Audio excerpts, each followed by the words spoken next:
नमस्कार, मी पल्लवी. मी आज तुमच्यासाठी घेऊन आले आहे शेंगदाणा चिक्की. खरं तर ही रेसिपी माझ्या आईकडनं शिकली आणि आज मला ती तुमच्यासोबत शेअर करावीशी वाटते. तर चला बघूयात शेंगदाणा चिक्की बनविण्यासाठी लागणारे सामान. त्यासाठी आपण घेतले आहे 2 वाटी खरपूस भाजून घेतलेल्या शेंगदाण्याचा कूट. लक्षात ठेवा, शेंगदाणे खूप बारीकही नाही आणि जाडसरही नाही, मध्यम वाटून घ्यायचे. 1 वाटी साखर. तुम्ही एक कूट ज्या वाटीने कूट मोजून घेतला आहे त्याच वाटीने साखर मोजायची आहे. 1 चमचा साजूक तूप. इलायची अर्धा चमचा, तुमच्या आवडीनुसार. आता आपले साहित्य पाहून झाले आहे, तर आपण रेसिपीला सुरुवात करूया. त्यासाठी आपण घेतले आहे एक पॅन, किंवा तुमच्याकडे एखादी कढई किंवा पॅन असेल तर तुम्हाला प्रेफर असेल तो तुम्ही वापरू शकता. सर्वात अगोदर 1 वाटी साखर पॅनमध्ये घालून ती कंटिन्युअस हलवत राहायची जोपर्यंत त्या साखरेचे पाणी होत नाही तोपर्यंत. लक्षात ठेवा, पाक करताना बिलकुलही पाण्याचा वापर करायचा नाही.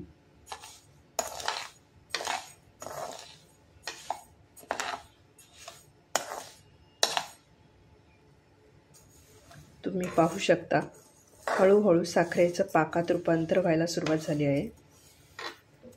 तुम्हाला कंटिन्युअस ही साखर हलवत राहायची जोपर्यंत त्याचा कलर तांबूस कलरचा होत नाही.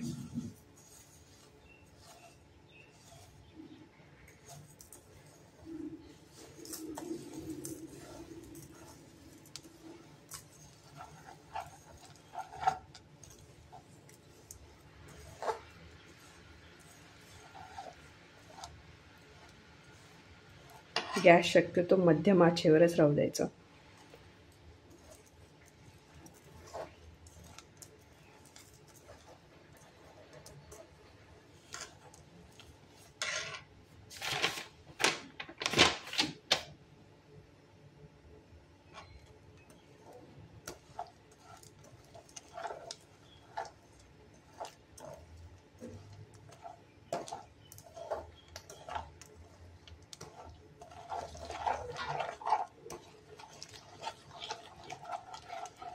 त्याला कंटिन्युअस हलवत राहायचं, जेणेकरून त्याच्यामध्ये कुठलाही साखरेचा कण राहता कामा नये.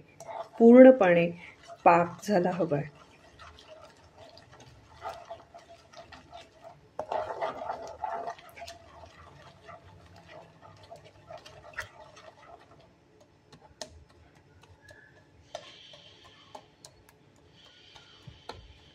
तुम्हाला दिसत असेल जिथं तिथं साखरेचे दाणे दिसतात तिथं मी थोडंसं प्रेस करून त्याचं पाकामध्ये रूपांतर करून घेते.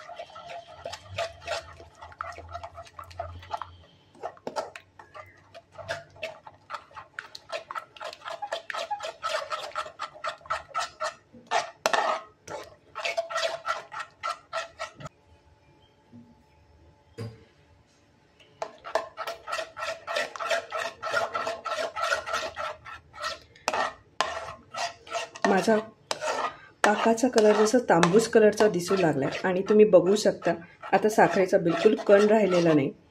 इमिजिएटली आपले जे दाण्याचा कूट आहे त्याच्यामध्ये टाकून द्यायचा आहे.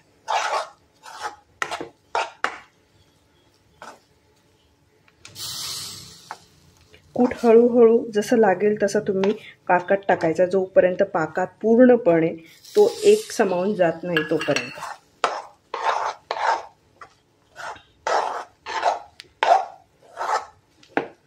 हळूहळू हे मिश्रण घट्ट व्हायला लागेल. अजूनही या पाकामध्ये थोडासा कूट बसू शकतो. तुम्ही बघू शकता 1 वाटी साखरेला कंप्लीट 2 वाटी दाण्याचा कूट लागला. हे मिश्रण पूर्णपणे एकजीव करून घ्या, पूर्णपणे व्यवस्थित मिक्स करून घ्या.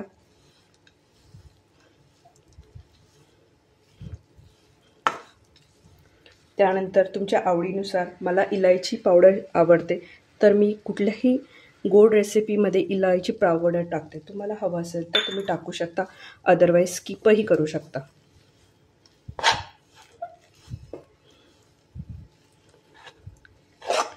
आता हे मिश्रण पूर्णपणे एकजीव झालेलं दिसतंय, तर गॅसची फ्लेम ऑफ करून द्या.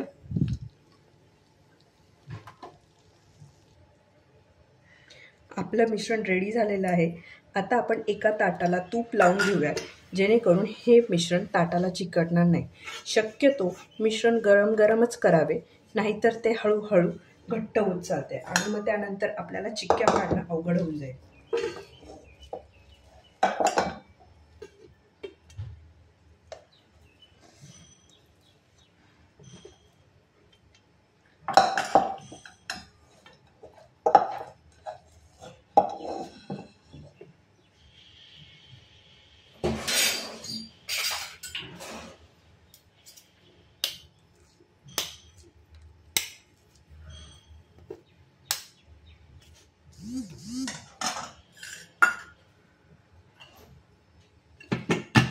एखाद्या वाटीच्या सहाय्याने तुम्ही हे मिश्रण पसरून घेऊ शकता.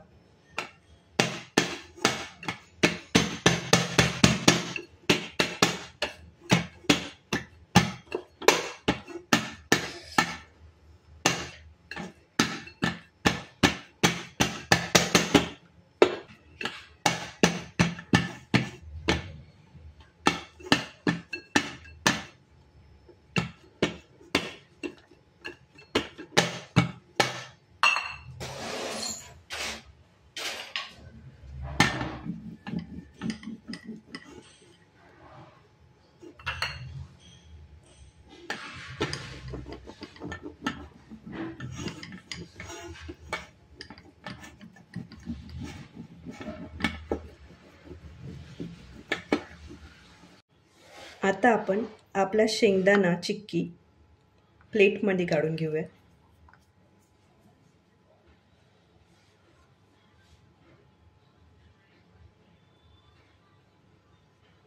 तुम्ही बघू शकता ही चिक्की केवढी खुसखुशीत झाली आहे. तुम्हाला हा व्हिडिओ जर आवडला असेल तर लाईक, शेअर अँड सबस्क्राईब करायला विसरू नका. आणि हो, बेल आयकॉनला क्लिक करायला विसरू नका, म्हणजे इन फ्युचरमध्ये माझे नवनवीन व्हिडिओ तुम्हाला पाहायला मिळतील. धन्यवाद.